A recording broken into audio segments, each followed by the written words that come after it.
Let's talk a little bit about Christian anarchism, or, in general, religious anarchism. Uh, we talked about Lao Tzu, and I think if you're a Taoist, you ought to be an anarchist, but I'm not the Taoist Pope, so do what you like. And I think probably you could have a Buddhist anarchism as well. And I would like to see that developed, and maybe it has been somewhere, but I don't know about it. But Christian anarchism is a powerful tradition, and it's associated above all with the name Leo Tolstoy, the great novelist, maybe the greatest of all novelists are up there, and someone who later in his life devoted himself completely to kind of social transformation at a hyper-local level, but also advocating more generally. And people were making pilgrimages to meet the great man. Now, whether you can be a Christian or a religious anarchist is an interesting question, and many people think not. And I've met many anarchists who think not. And that's probably because they start fundamentally, as one might, from Bakunin, no gods, no masters. And the idea that God is an authoritarian king-like figure is not the kind of thing that would appeal to an anarchist, offhand, seemingly. Although I guess you should accept it if it's true, if such a thing exists. Bakunin, if God did exist, it would be necessary to abolish him. So maybe we should rebel against God if there is such a thing. But as I've said, I'm happy to count religious and specifically Christian anarchists as anarchists myself, because I think the relevant bit is I recognize no human authority. All right, so just to mention a couple of, we'll talk about Tolstoy and William Lloyd Garrison. These are brilliant and amazing saintly figures, and if you ask me, especially Garrison is the saint. But and so I guess we're talking about Protestant anarchism. There is such a thing as Catholic anarchism, and Dorothy Day would be a good example of that. I wonder if I should talk about her. But see, I already did an episode on her in Pacifists, in my podcast on pacifism.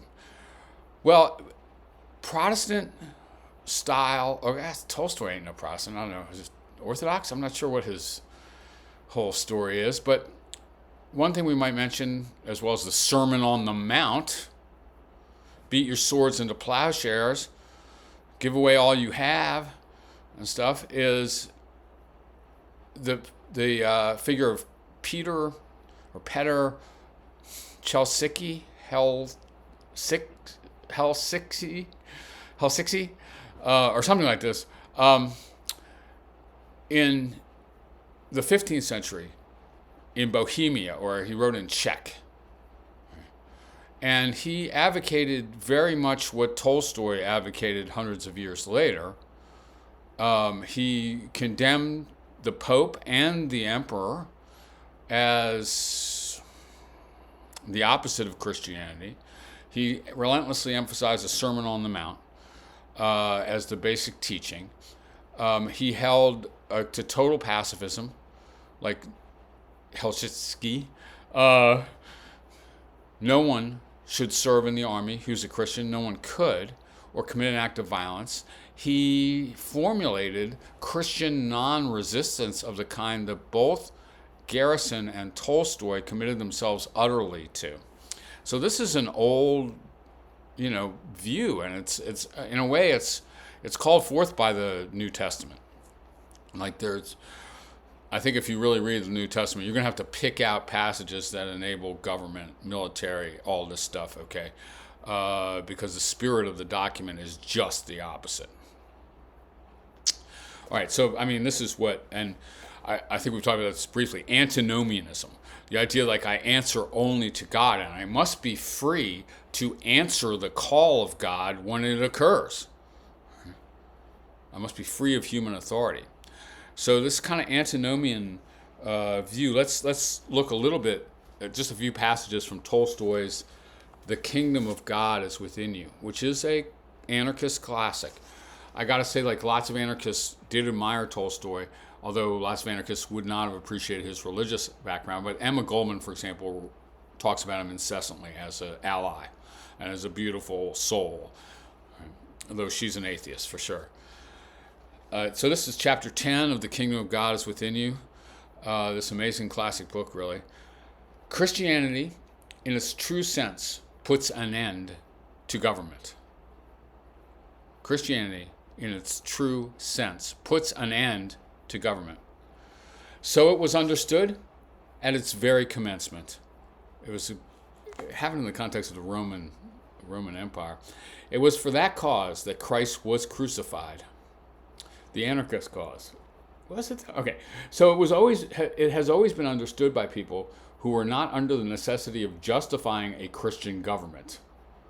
Only from the time that the heads of government assumed an external and nominal Christianity, from when Constantine converted the Roman Empire, I guess, men began to invent all the impossible, cunningly devised theories by means of which Christianity can be reconciled with government. But no honest and serious-minded man of our day can help seeing the incompatibility of true Christianity, the doctrine of meekness, forgiveness of injuries, and love, with government, with its pomp, acts of violence, executions, and wars. The profession of true Christianity not only excludes the possibility of recognizing government, but even destroys its very foundations.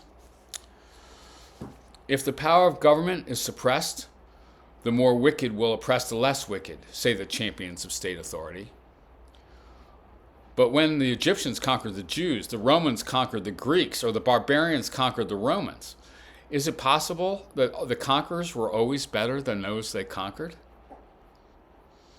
Does government really prevent the wicked from triumphing over the good? Because that doesn't seem to be the history offhand. And the same with the transition of power within a state from one personage to another. Has the power always passed from the worst person to a better one?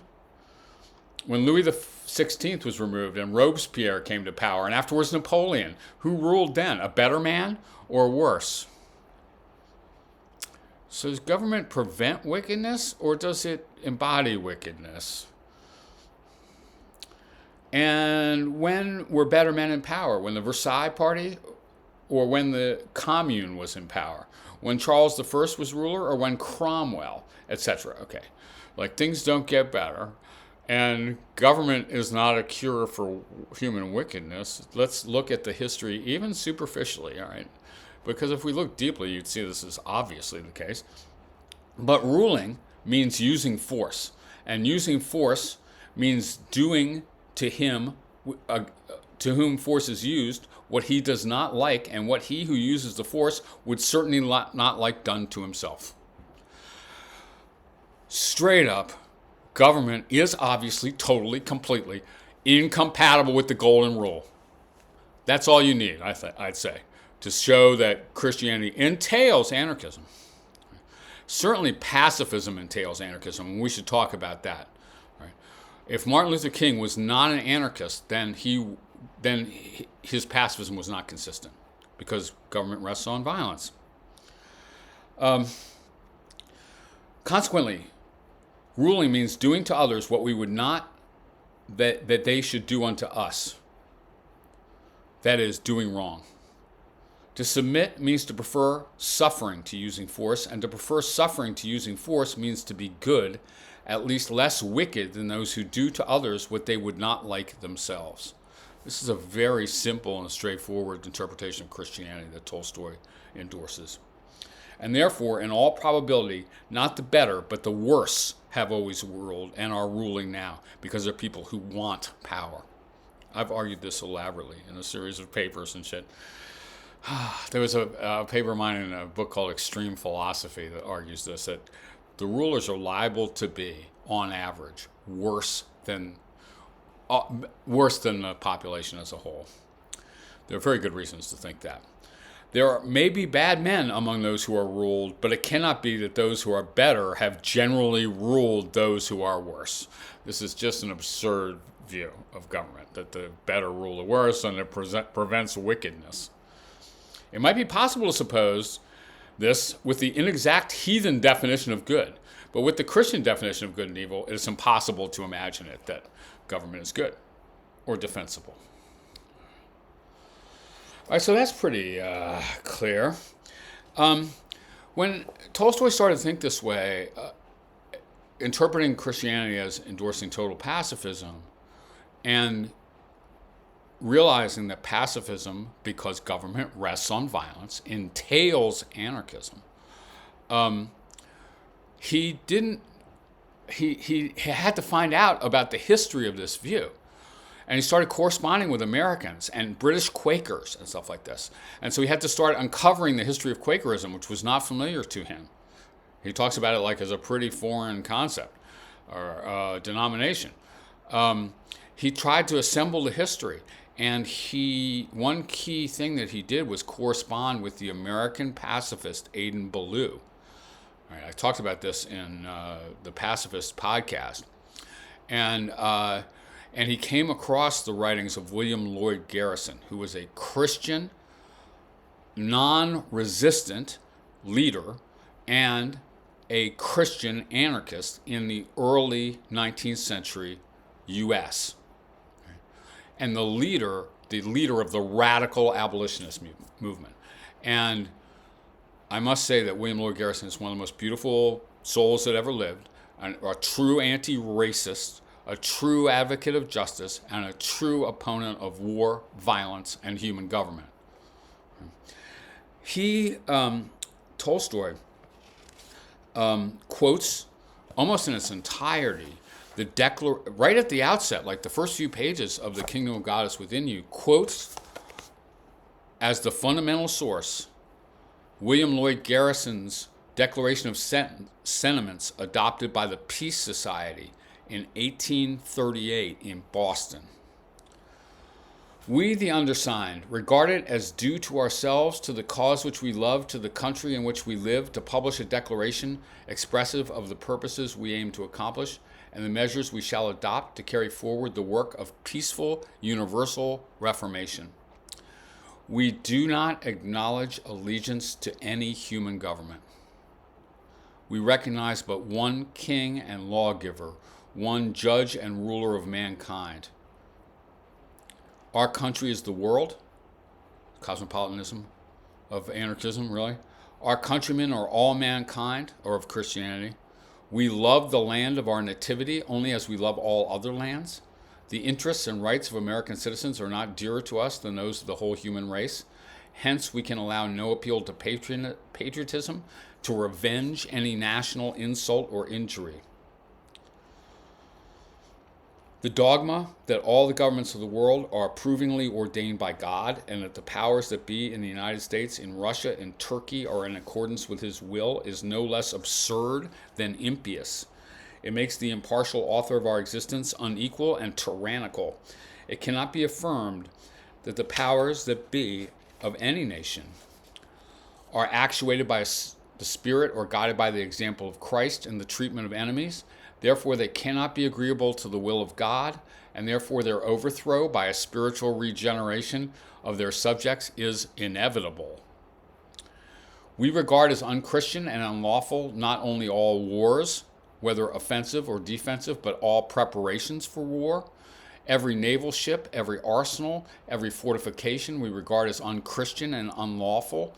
The existence of any kind of standing army, all military chieftains, all monuments commemorative of victory over a fallen foe, all trophies won in battle, all celebrations in honor of military exploits, all appropriations for defense by arms, we regard as unchristian and unlawful every edict of government requiring of its subjects military service.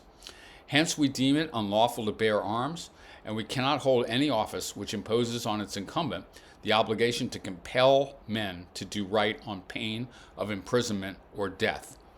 We therefore voluntarily exclude ourselves from every legislative and judicial body and repudiate all human politics, worldly honors, and stations of authority. Can you imagine how radical this is? This is a declaration of sentiments of the Peace Society. If we cannot occupy a seat in the legislature or on the bench, neither can we elect others to act as our substitutes in any capacity. We can't vote. These folks didn't vote. Henry Clark Wright wrote a book against voting on these grounds. It's participating in violence. It follows that we cannot sue any man at law to force him to return anything he may have wrongly taken from us. If he seized our coat, we shall surrender him our cloak also, rather than subject him to punishment, etc. Okay, so I think for Tolstoy, that's the most basic statement. I mean, I think, he mentions Chelčický, but the work of Adin Ballou and William Lloyd Garrison in the early 19th century America, as they opposed slavery, which they regard as resting on violence, and advocated self-sovereignty, because no human being can own another, these were the fundamental sources of Tolstoy's ethics and his political philosophy, right, which is truly a beautiful thing. Right? All right, so let's see. Maybe a little more of the Tolstoy. What do we have here? All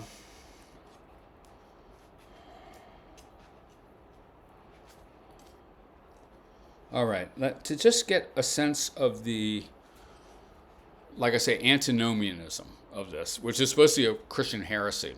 And I mean, basically the heresy is we answer only to God, and so we're indifferent to your human law.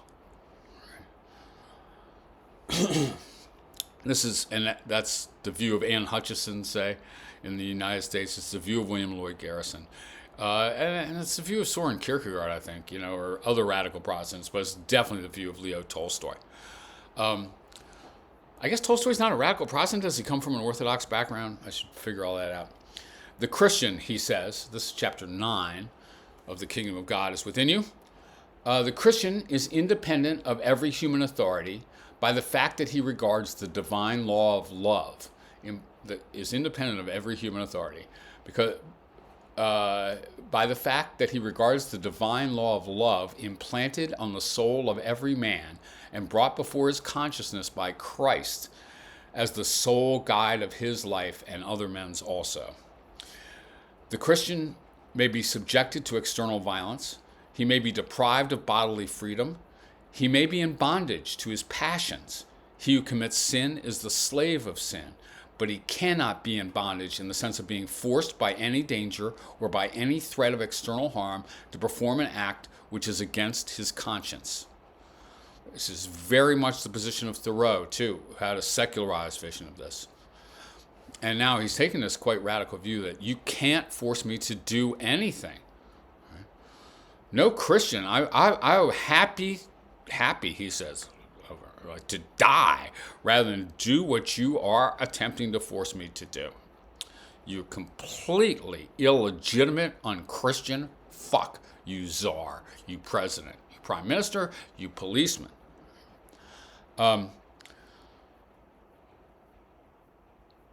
He cannot be compelled to do this, anything against his conscience, because the deprivations and sufferings which form such a powerful weapon against men of the state conception of life have not the least power to compel him. The deprivations and sufferings which form such a powerful weapon against men of the state conception of life have not the least power to compel him. Deprivations and sufferings take from them the happiness for which they live, the secular kind of people. Deprivation and suffering takes from them their happiness, and that's why they are alive. But far from disturbing the happiness of the Christian, which consists in the consciousness of fulfilling the will of God, they may even intensify his happiness, when they are inflicted upon him for fulfilling his will, maybe his will. And therefore the Christian, who is subject only to the inner divine law, not only cannot carry out the enactments of the external law when they are not in agreement with the divine law of love, which he acknowledges, as is usually the case with state obligations, they're not compatible with the law of love. He cannot even recognize the duty of obedience to anyone or anything whatsoever. He cannot recognize the duty of what is called allegiance to anything. For a Christian, the oath of allegiance to any government whatever, the very act which is regarded as the foundation of the existence of a state, is a direct renunciation of Christianity. It can't pledge allegiance to any government without renouncing Christianity as a whole. For the man who promises unconditional obedience in the future to laws made or to be made, by that very promise is in the most positive manner renouncing Christianity, which means obeying in every circumstance of life only the divine law of love that he recognizes within himself. Under the pagan conception of life, it was possible to carry out the will of the temporal authorities without infringing the law of God expressed in circumcisions, Sabbaths, fixed times of prayer, abstention from certain kinds of food, and so on. The one law was not opposed to the other. But that is just the distinction between the Christian religion and heathen religion. Christianity does not require of a man certain definite negative acts, but puts him in a new, different relation to men, from which may result the most diverse acts, which cannot be defined beforehand. Can't sign no contract in a way. This is a really radical vision of Christianity. But it's not a unique one at all. And it does come from a pretty clear reading of the Bible, man. And therefore, the Christian not only cannot promise to obey the will of any other man without knowing what will be required by that will, he not only cannot obey the changing laws of them, but he cannot even promise to do anything definite at a certain time, or to abstain from doing anything at a certain time, for he cannot know what at any time will be required of him by that Christian law of love, obedience to which constitutes the meaning of life for him. The Christian, in promising unconditional fulfillment of the laws of men in the future, would show plainly by the promise that the inner law of God does not constitute for him the sole law of his life.